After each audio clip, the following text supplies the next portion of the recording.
welcome back to my channel and welcome to the first video of 2024. I can't believe it's the year 2024. It feels like we were just dealing with all the COVID stuff like yesterday.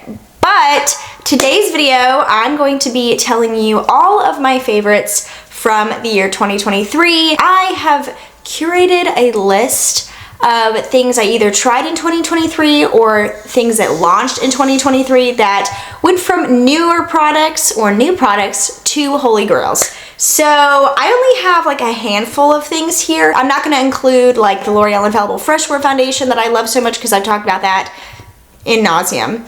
But I am going to tell you about some things that I tried in 2023 that quickly became things that I reach for quite often. So I'm really excited. We got some makeup stuff here, we got some hair stuff here, but let's just go ahead and jump into it. So I'm going to start off with makeup, and we're going to start off with eyeshadows. I have 4 eyeshadow products here. The first one is the Natasha Denona I Need a Nude palette. I'm someone who has repeatedly said that Natasha Denona eyeshadows are not worth the hype, but this past year, they actually were. So the I Need a Nude palette quickly became a favorite. I love the color story. It is absolutely beautiful. I reach for it a lot. And the other Natasha Denona eyeshadow 5-pan that I really enjoyed is the mini Starlette palette. This one is so pretty. I love this one so much. It's a little bit different of a color story than the I Need a Nude, and I just love it. Mauvey, a little pinky, but not too peachy. Definitely leaning more into purpley with like one peach shade right here and then a bronzy shade right here. Love this palette. Honestly, I didn't go out for New Year's Eve, but if I had, I would have used one of these palettes because they have the glitziest, glammiest shimmers in these 2 palettes. I think that the formula in both of these products is so much better than it has been in the past. I've never really understood the hype behind Natasha Denona eyeshadows because a lot of times I find them patchy with the mattes and chunky with the shimmers or glitter shades, and that is not the case in this little 5-pan or the I Need a Nude, and I just love, love, love them so much. So the other 2 palettes that quickly became favorites this year that actually launched this year are these 2 Colourpop palettes. This one is the Colourpop Deja Brew palette. As you can see, very neutral. I love it. I have another smaller brand palette like this, but it's not as good as this. I'll probably end up decluttering it, to be honest, and I hate doing that. It's a smaller brand, it's an indie brand, but honestly, I just like this formula better.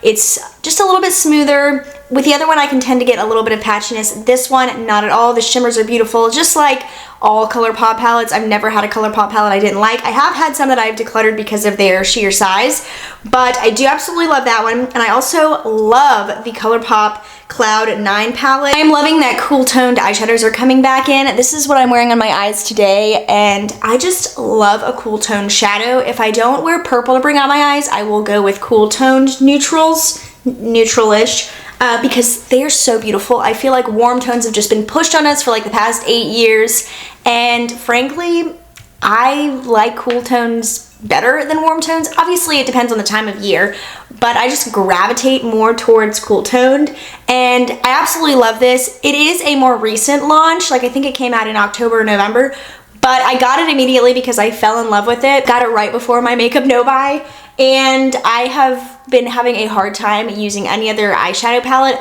but this one for like the past month, even though I had other eyeshadow palettes that I was using in my shop, my stash. But it's just so, so pretty and perfect for winter, and I just love the formula, love the shades, love everything, the blendability. It's so good. That's it for the eyeshadows. Let's move on to foundations. So I'm gonna start off with the one I tried first. This is one I tried in last year's Foundation 5 series. It's the Juvia's Place I Am Magic Natural Radiance Foundation. This is one that I tried and I wasn't expecting much from it, but it is so high coverage. Great if you're acne prone and have dry skin, especially like in the winter, because it is very hydrating, but not in an oily way. It just provides like a nice dew without looking super, super shiny. I love this. The caveat that comes with it is that it smells like fake watermelon. I have learned to move past that, but I despise fake watermelon smells, so that does take a point off. But anyway, this became quickly such a favorite for me. It is so beautiful. I love that it's higher coverage, so if I'm having like some breakouts, like I was having some serious breakouts early last year, like in comparison to what I've had recently, it just covered everything so beautifully. I felt much more confident in my skin, but I also didn't feel like I looked super cakey, super oily, so it's just a beautiful foundation as long as you can kind of get past the smell. So this one I actually just ran out of today because it's the one I'm wearing. It is the Maybelline Superstay Skin Tint. I love this stuff. I think the word skin tint, or like the phrase skin tint, is very misleading. It is not a skin tint. I would just call it a foundation. It is medium to full. Pretty much you can build it up to full coverage, and it is so beautiful on the skin. But like I said, it's definitely up there for like with foundations for me. It's not what I consider a skin tint. I love this so much. No fragrance in it. It's got some vitamin C. I don't know what kind of vitamin C it's got in it because it doesn't say on here. Probably not ascorbic acid, which is like the most potent form of it, but it's nice to have like a little derivative in there. And I just love this so much. I've recommended it to many people in my life, and hopefully they're enjoying it. I haven't heard back, but I do love this. This is easily one of their best products. So then I tried out, this came out last year as well. If I say this year at any point in this video, or if I already have, it's because I haven't adapted to it being 2024 yet, as I'm sure a lot of us have not, because it's, in my time, only the third day of 2024. So it'll take a while. But this is the Fenty Beauty Eaze Drop Stick Foundation. Oh my gosh, I cannot tell you how much I love this. If you want a stick foundation that performs like a liquid and like looks like a liquid on your skin, or looks very similar to your own skin texture in the best way, you need to try this. It is like $35. It's pretty expensive considering that you're paying for how many grams? Oh gosh, yeah, only 0.32 ounces. And a standard bottle of liquid foundation is 1 ounce, so this is really expensive, but it is so good. This is the second one that I've purchased. I love it so much. It is so easy to put on. If you need like a I get ready in my car foundation, this is it. It's super fast, super easy, and looks great on your skin. You can layer it if you need to. Only one layer looks good. It is amazing. I have never found a stick foundation that performs quite like this. It's great for acne prone, sensitive skin. It's great if you have combination skin, dry skin. I don't know for sure for oily. I think I did recommend it to my friend Melissa, who has oily skin, or oilier skin, and she said she liked it. So as long as that's still true, and she hasn't found a reason to dislike it, I think it might work for oily skin as well. So I really love this. It is honestly up there with this foundation, the Juvia's Place foundation, and my L'Oreal Infallible Fresh Wear that I love and have talked about it, you know, too much. But it is really up there. It is so good, especially for being a stick foundation. I've never found a stick foundation that performs well, and this one performs better than most foundations, so it's amazing. So the powder, it's a powder foundation, but it's what I use all over my face to set it. This is my favorite powder / powder foundation of 2023. This is the Essence 16 Hour Cover and Last Powder Foundation. I use this to set my face today. It is beautiful. Not as full coverage as the e.l.f. Camo Powder Foundation that I love to use during the summer, but it still packs a punch with kind of like just blurring out your skin. It looks like super smooth, not fake smooth, not like a filter, but it looks really good, smooths everything out, sets everything down. It is beautiful. I love this. It is very inexpensive. This is easily one of Essence's best products ever. I know they're known for like their mascaras, and they came out with a foundation last year in this line, I believe, and also a concealer. Those two skip over. This, definitely try it out. It is so good. I love it.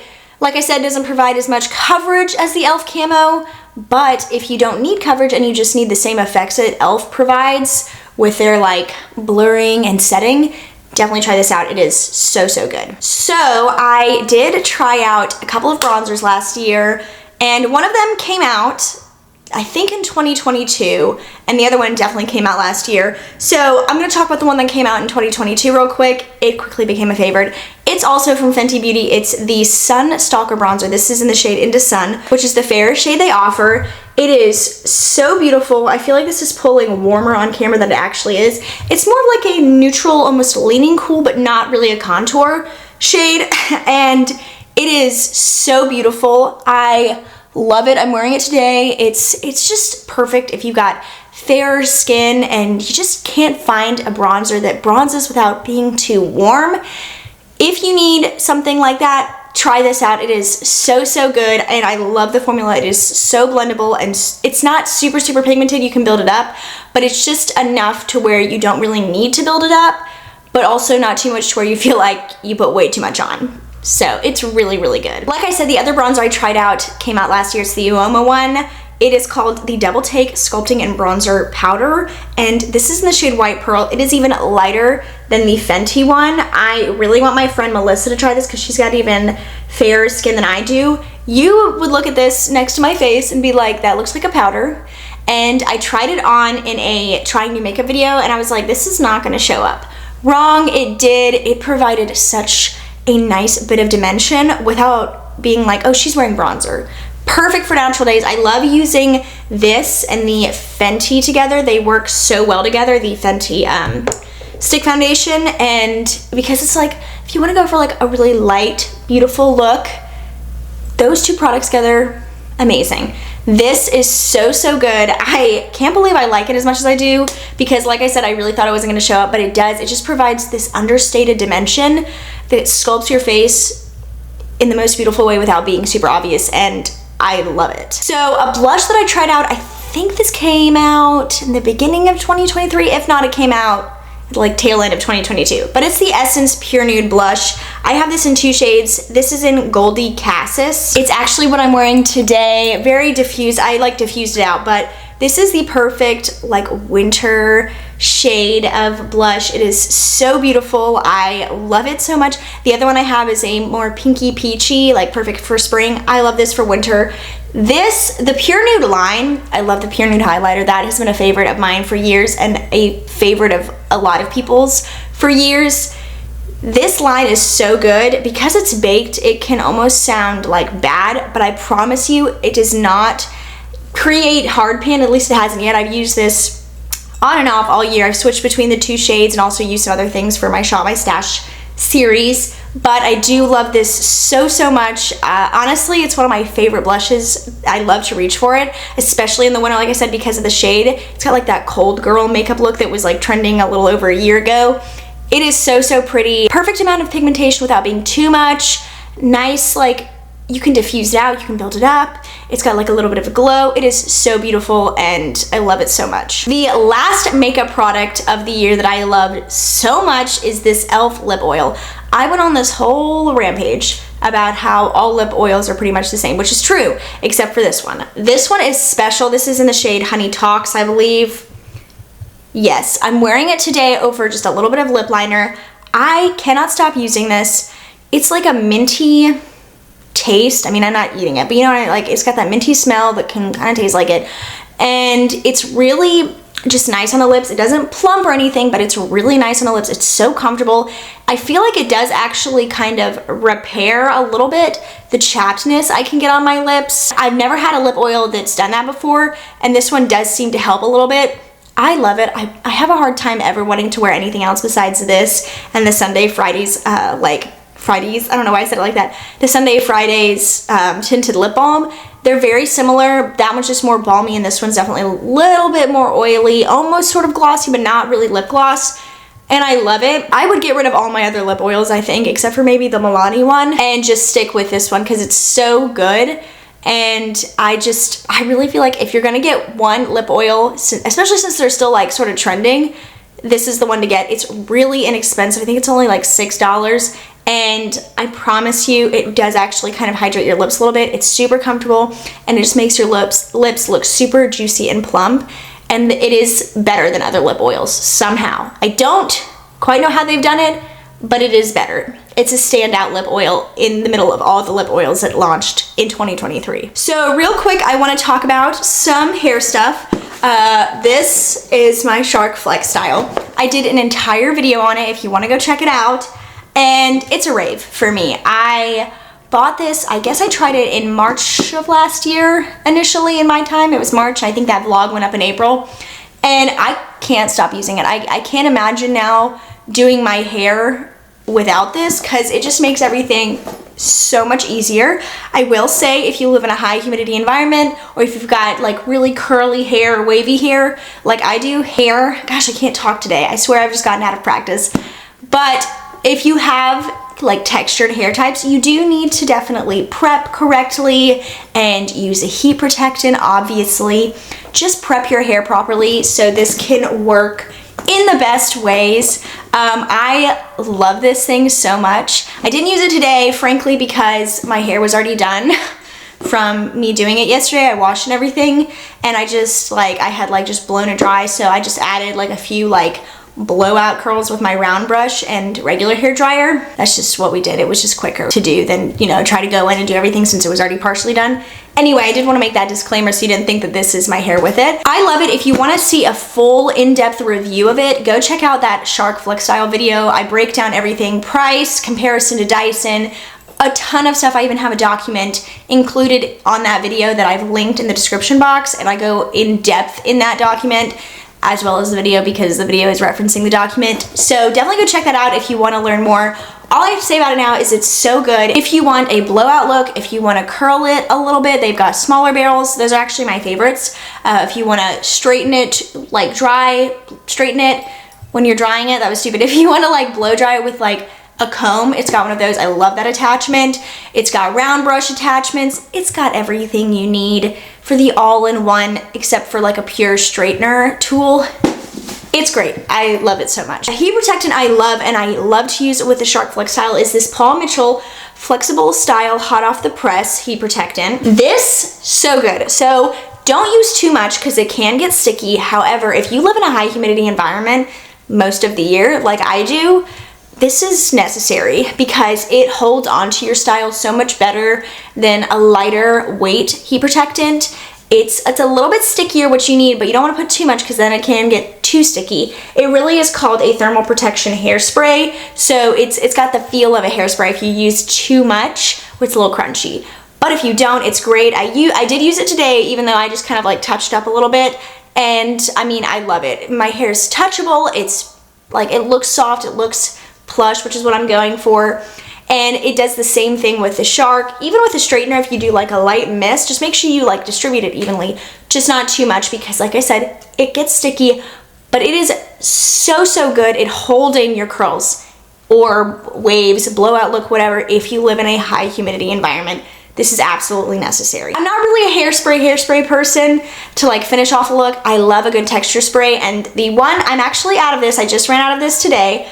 But this is the one I love. This is the Redken Dry Texture Finishing Spray. I'm not entirely sure when this came out. I tried it at the tail end of 2022. In fact, I talked about it in 2022's Vlogmas. But this is the first bottle I've purchased. Finally ran out of it over a year later, and I use it every single time I do my hair. I love it.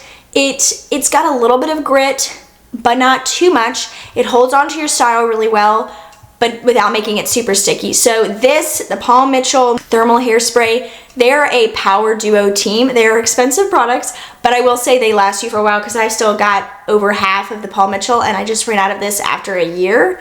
And so I'm pretty excited. So I love this stuff so much. I've also seen a majorette who was like a crimsonette, you know, like the Alabama majorettes.